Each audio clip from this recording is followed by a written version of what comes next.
Count Manuel Cortés Mosberg. According to the plaque, he had started a branch of the family that settled in Spain, in the autonomous community of Andalusia.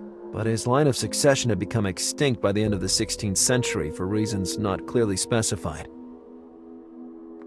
Archbishop Mosberg da Molina. Judging by his size, I imagine that he loved ham more than God. And there was more. It seemed that his love for food was second only to his lust for women. He even forged a motto about it. The love of the Lord must be experienced in every form to be truly grasped. This obsession of his, together with his size, caused him to die of heart failure at a not very advanced age. I recalled the story told by the maid. Was this Molina perhaps the inspiration for Catherine's prank? Well, the broken heart didn't match. I had just discovered the words the kid had used to scare the maid to death.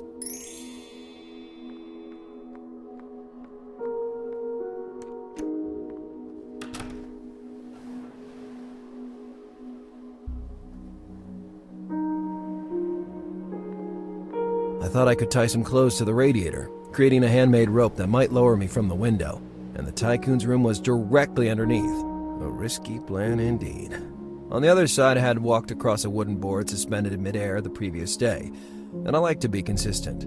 I just had to take some more clothes downstairs.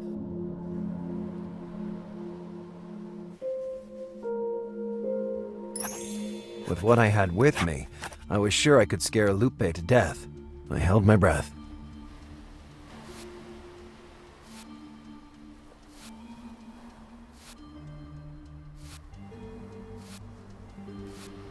Don't look down, Lars. Don't look down. It was time to terrorize that poor woman beyond all limits. My God, who's there? You know who I am, woman. Archbishop Molina? As God be mine witness, verily it is me. My imitation of medieval language is pitiful, but I never bothered taking a course. But por qué you have come to me? Thy beauty beckoned me back to this vivid land, and to its call I shan't resist. But you are a ghost, and yo soy alive.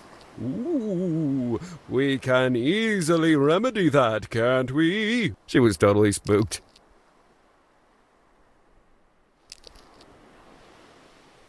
If the words had opened a crack, the bloody heart would kick the door down.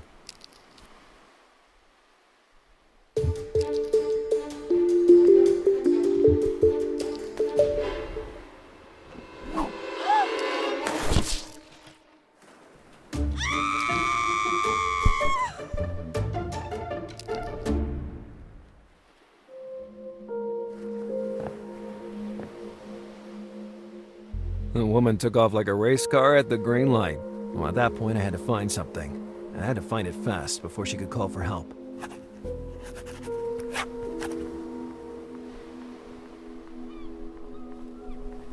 The house owner's educational qualifications.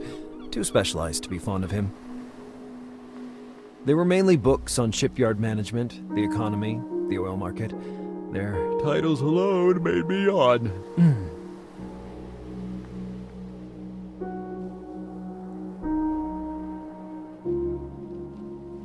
The bed was made, and it didn't seem to hide anything peculiar. There wasn't anything under there, not even dust. The cleanliness of that house was unnerving.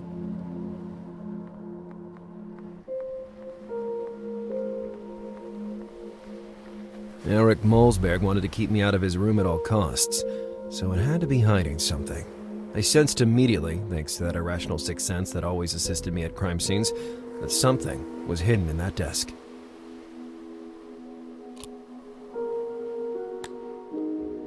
With the light on, I saw a little engraving in a corner of the desk. The engraving seemed to resemble the shape of the desk, but every row of drawers was marked by a musical key and a series of Roman numerals. I remembered seeing the sheet music previously on Catherine's piano. What if the musical references were connected somehow?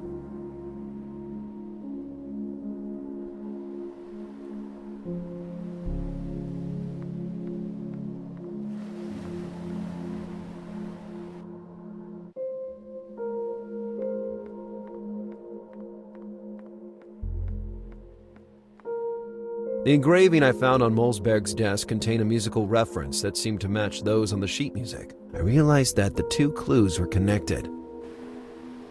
The sheet music was the key that would let me unravel the secrets hidden in that desk.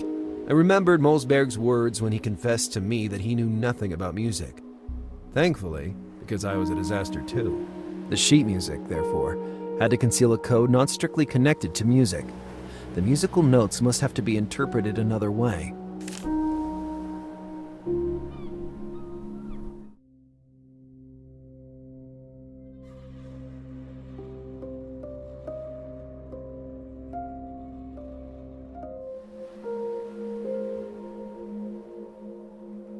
Ruling out the two erased lines of the pentagram, 3 remained, each marked by a different musical key.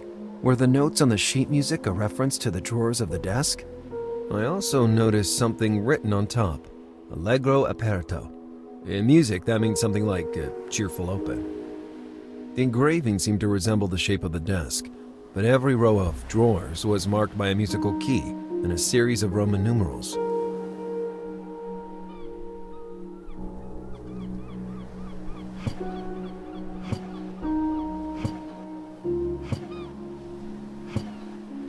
I knew that desk was hiding something. With my hands shaking with emotion, I grabbed the folder. I was prepared for anything, but what I found on that paper left me speechless. What do you think you're doing in my room? Who let you enter? Normally, I'd have a pair of sarcastic answers for you, but right now, I've completely lost my sense of humor. How do you explain this?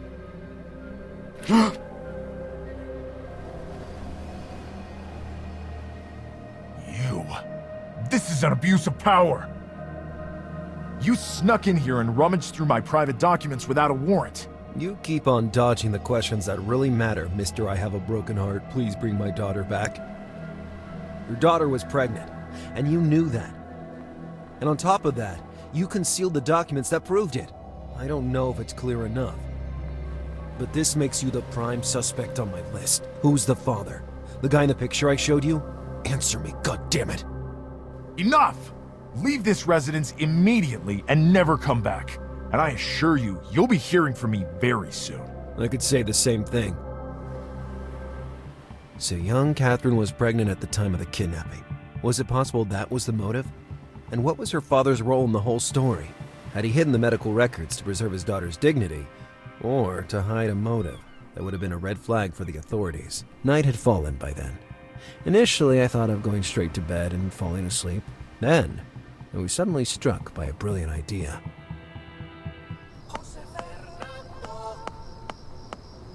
We're switching over to local news now, where we direct your attention to a curious case that happened today in West Miami. The well-known chef Tony was arrested after many clients in his restaurant began showing worrying physical symptoms. The police report has identified the cause of the patron's collective discomfort as some meatballs, apparently prepared using dog meat. The chef defended himself, claiming he had given instructions for the making of the dish to an elusive sous chef, of whom no traces can now be found. What can we say? If it's a pet-friendly local establishment you're looking for, Tony's restaurant could really be your thing. Yeah, absolute #1, intern. Isn't that because you're playing against yourself, Mr. Number 1? If someone had tried socializing rather than carrying around her job, we would not still be here arguing about it. So at the current state of things, I am the undisputed #1, and that's that. In the meantime, your someone might have found something by analyzing the picture that was slipped under your door. I couldn't find any information on the man in the company of Catherine Molsberg, but the logo visible on the building gave me a lead to follow. It's a decommissioned factory belonging to a company called Fallen Rose, for which I've written the address down. Unfortunately, there was no way to... Yes, all right. It's all very compelling. But we'll think about the factory tomorrow. Now put down that infernal device and let me see what you've got. You really had it coming, small-time detective.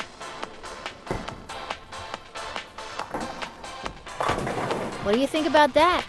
That was beginner's luck.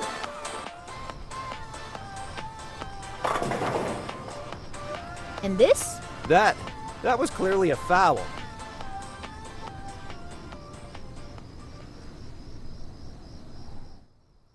I found found a surprise waiting for me. Mr. Bundy, I was just looking for you.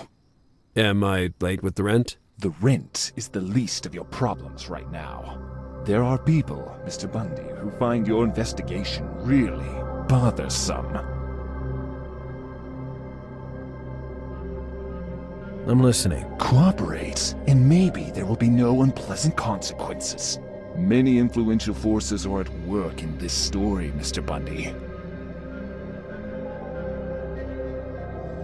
Take the bait.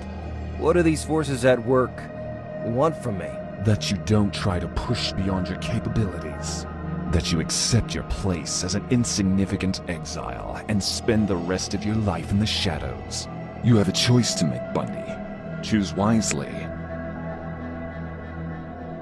I have worked very hard to get to this point. I can't quit the case. Catherine's life is at stake. A praiseworthy and daring choice, but wrong. Wait!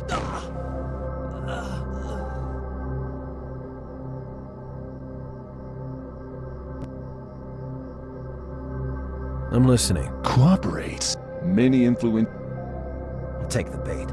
What do these... that you don't, that you accept. You have a choice. Okay, I quit the case. Really, it's not a matter that concerns me. I'm sorry for the girl, but in the end, these things happen. The important thing is that they don't happen to yourself. You just made the best choice of your life. Oh, Bundy. Just some advice. Let this be our last meeting. The guy had been clear and explicit. I could be sure that if I didn't comply with his demand for answers, he'd kill me without giving it a second thought. My rational side urged me to really let it go. Goodbye case, goodbye challenge, goodbye unsolved mysteries, and goodbye Catherine. But no, I couldn't leave that girl to her destiny. Her father did something horrible to her. He had hidden the truth from the world, maybe even going so far as having his own flesh and blood kidnapped or even killed. No way I'll give up. I am